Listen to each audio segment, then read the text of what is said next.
Welcome back to What Arty Noobs with General Disturbance. This is an M41 HMC.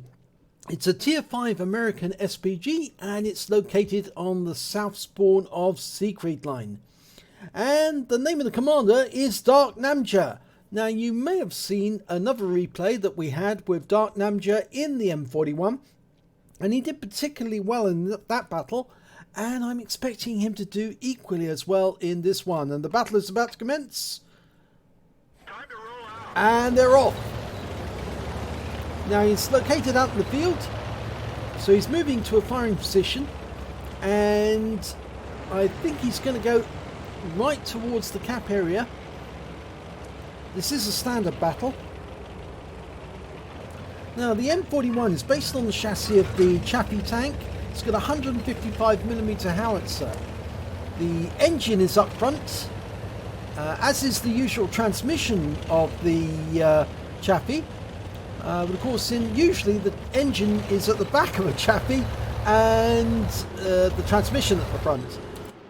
But he's found a firing position and it looks like he's getting ready to shoot at the enemy as soon as we can find one. Oh, one's turned up. It's a Panzer T25. That's the Tier 5 Premium medium tank. Got a T1 heavy. Now that's a Tier 5 American heavy tank. He's dialing in. It's slow to dial in, the M41. Does take some time, but he's almost fully there. Round out.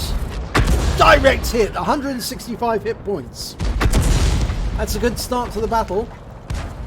Now he's got a 21.1 second reload, and it appears that he hasn't actually put a renewal of his consumables because his 6th slot is empty at the moment. That may be because he used the fire extinguisher on a previous game and it didn't renew. Normally the 6th slot would either be a premium consumable or a fire extinguisher. But we're aiming in or dialing in on a Sherman 3, rounds out, direct hit. There was no explosion, so we definitely hit the target. It's got a 1.8 second firing lead time, shell flight time I should say. And I do like these new craters that Wargaming put in since version 1.0. You can actually see where the shell landed. And of course that is realistic because you would expect to see a shell crater if the shell hit the ground.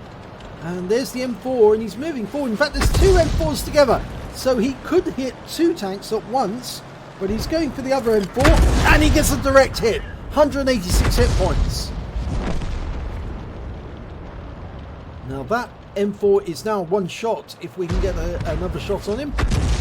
And he's counting down the reload. Looks like that M4 is going for cover. Yep, he's got behind the building. Round out on the other shell.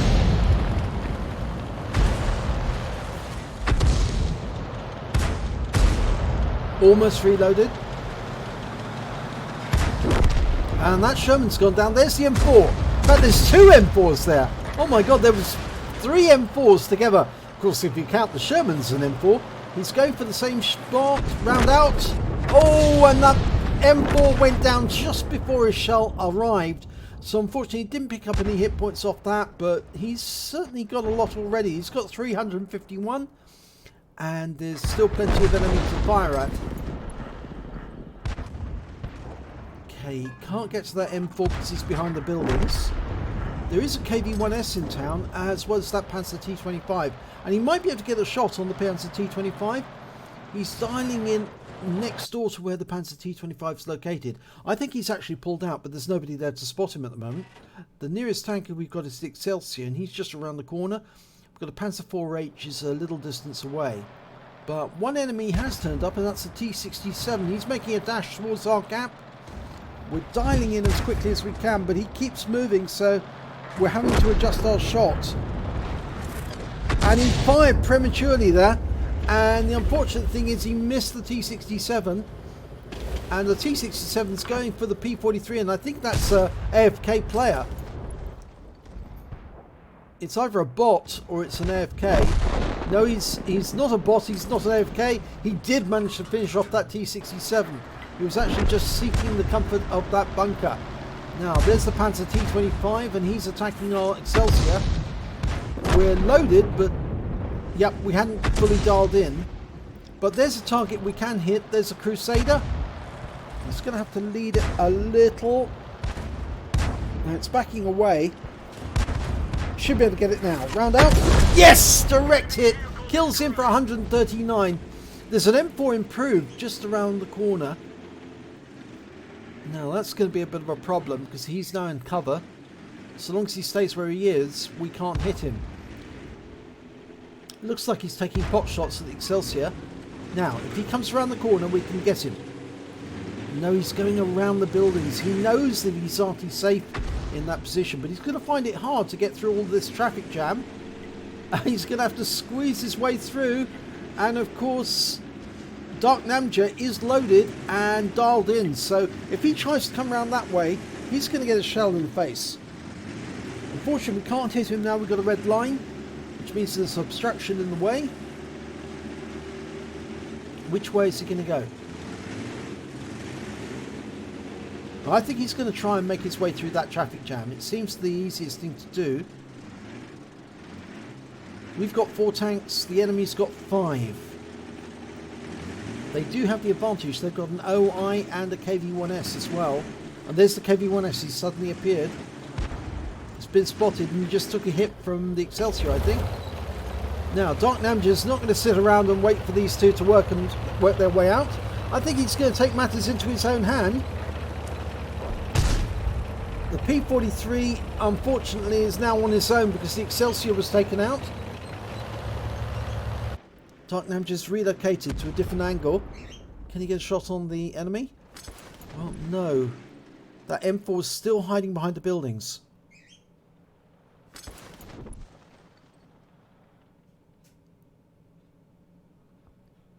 Of course, the difficulty is those 2 heavies, because they're going to take at least, well, more than a few shots to kill.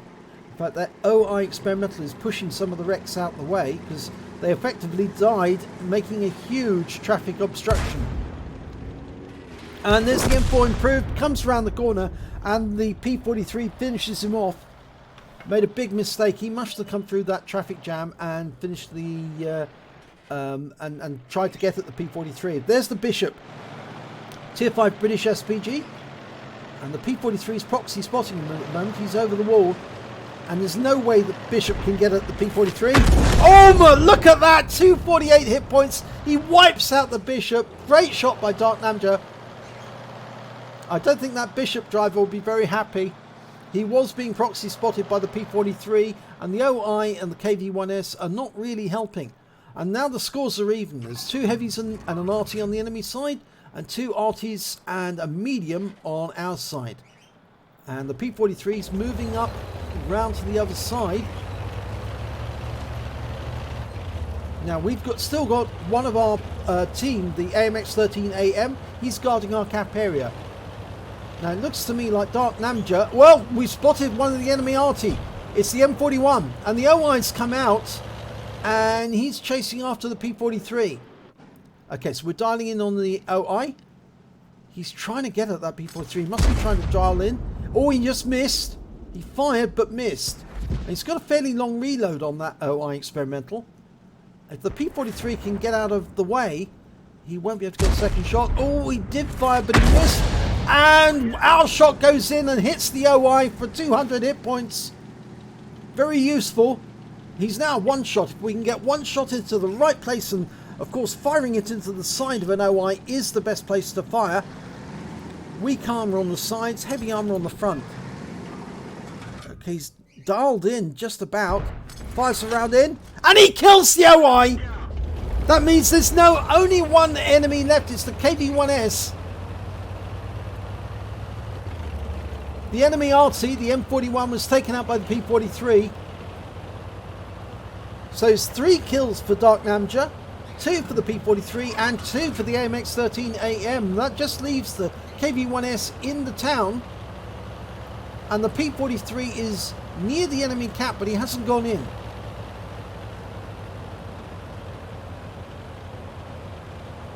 Well, Darknamja's going out and around the city, and this is probably the best idea because the KV-1S hasn't got a very good view range. So the further out he stays, the less likely he's going to be spotted by the heavy. He can skirt around the outside. And of course, Darknamja's M41 does have a good range, so he can fire back on his own cap if the enemy was to get into that cap. And if the AMX-13AM can spot for us, then he'll be able to tell us if where the enemy is. But the AMX-13AM is also headed this direction, purportedly to try and support us when we cap. Because of course he won't be able to do much in the way of shotgunning the KV-1S in the city unless the P-43 reduces his health. And when he was last seen, he actually had 3/4 of his health still remaining. There's the KV-1S. He's making his way back towards the cap. He's taken a hit from the P-43. Now, Darknamja's taking aim at the KV-1S. And the AMX-13AM is still proceeding. In fact, he's going into the town. He's taking a tremendous risk doing that. The KV-1S could finish his game in one shot. Well, the KV-1S is trying to get at the P-43. It looks like now the P-43 is trying to get away. Darknamja's approaching the enemy cap.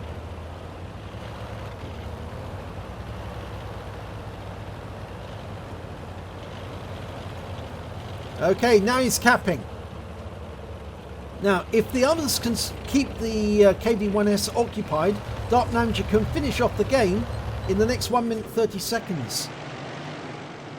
He's also going to try and shoot at that KV-1S. We can just about make him out there. The KV-1S doesn't want to come forward because he's got that AMX-13AM and the P-43 opposing him. Darknamja's about to shoot. Fires a round in. Oh, gets a beautiful direct hit. 216 hit points. And unfortunately, we lose the AMX-13AM. But again, I don't think that KV-1S wants to come forward because he realises the P-43 would also put a shot into him. And he's almost run out of hit points anyway. And if Darknamja hits him, he's probably going to be finished. The AMX-13AM should have realised that he really didn't have the ability to shotgun a KV-1S at 3/4 health without getting a return fire. And he's only 32 seconds away from capping out now. The P-43 is trying to block the KV-1S from coming back and resetting. 24 seconds, 22, 21, 20 seconds. Oh my god, this is going to be close. If the P-43 can stop the KV-1S from coming back, they've got the game. Darknamja's trying to aim where he thinks the KV-1 will appear. The P-43 is blocking his path. 1 second. He's done it! He's capped out. He's won. Wow, that was close. The KV-1S didn't want to expose himself. He didn't have enough hit points left to survive another assault.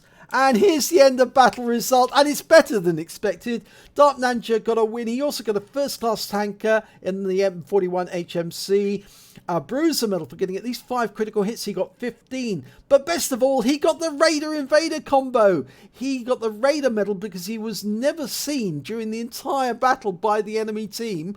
He also got the Invader medal because he was the only one to cap out. He got at least one by capping and got at least 80 cap points or more in the cap. And lastly, he got the high caliber. He dealt the most damage in the battle, at least 20% of the enemy hit points. So if we look at the team scores, he got the highest damage, 1,498 hit points. The Crusader on the enemy team managed 1,321. And of course, the P-43 managed 1,410, and he was alive at the end of the battle. When it came to kills, again, he was top of the table with 3. Then there was the AMX-13 105AM. He managed 2. The P-43 2. The Excelsior 2. And the OI Experimental managed 2. The highest scorer on the enemy team was the Panzer T-25. He managed 3 kills. And when it came to base XP, it was the P43 who actually did the highest score, 1,109, and Darknamja finished up with 758. The highest the enemy managed was the Panzer T25 with 507. So, details. Well, he fired only 11 rounds during that battle. He got 8 direct hits, 8 penetrations. Shows he's got good accuracy. He dials in fully before he shoots to get an accurate shot that hits target. He did damage of 1,498 hit points, all at more than 300 meters. He hit 7 of the enemy, but he only killed 3. But he did do stun assistance damage of 147 hit points off 5 stuns. And he managed to get 100 capture points, which aided him to get the Invader medal. On a premium count, he earned 33,801 credits. And after ammunition resupply, he still had 28,246 credits. He received 1,137 XP, times 2 for the first victory of the day. He took away 2,274 experience points altogether. So a lovely Raider Invader high caliber combo there. That shows a great presence of mind with the M41. He knew that he had to try and get to the enemy cap to force this battle to a win. If he hadn't, and he'd allowed the OI Experimental and the KV-1S to assault the cap at the same time, I think he would have found it very, very difficult to defeat both of them, even with the presence of the AMX 13105.